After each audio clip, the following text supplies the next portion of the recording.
এখন বাজে 4টে। তো 4টাতে চলো আমি দেখি কি খাবার বানাই।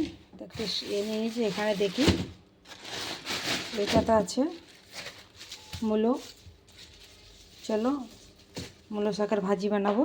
তো চলো আমি মূলোটা কেটে নিই, পেঁয়াজটা কেটে নিই, চলো তোমাদেরকে দেখাই। তো হ্যালো বন্ধুরা, তো দেখো আমি মূলো পাতাও কেটে নিয়েছি, মূলো শাকটা কেটে নিয়েছি। এবার আমি এটার মধ্যে দিয়ে দেবো দুটো একসাথে।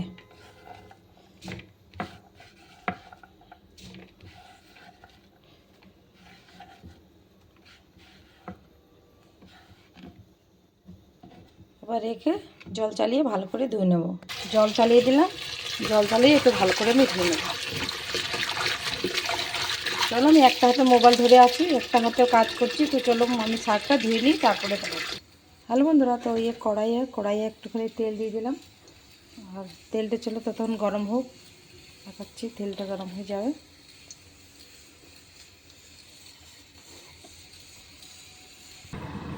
হ্যালো বন্ধুরা, আমার তেল গরম হয়ে গেছে। তো আগে দিয়ে দেবো লসুন।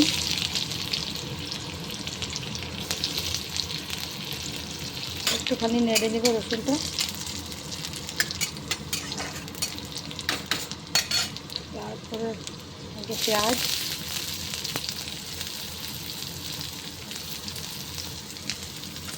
দিয়ে দিলাম। তারপরে দুটো কাঁচা লঙ্কা দিয়ে দিলাম।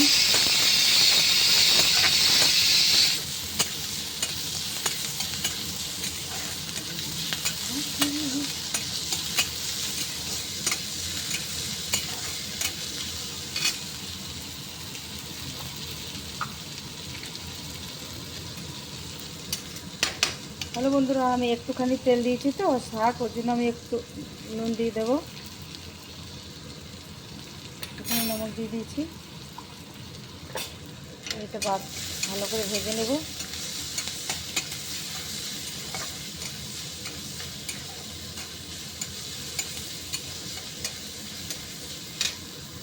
হ্যালো বন্ধুরা, তো আমি পেঁয়াজ লাল করে ভেজে নিয়েছি।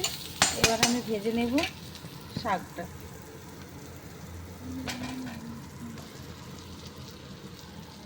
ভেজে শাক দিয়ে দেবো, যতটা শাক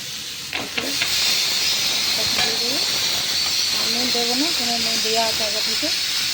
চলো শাকটা দিয়ে দিলাম, মূলো আর মূলোর শাকটা দিয়ে দিলাম।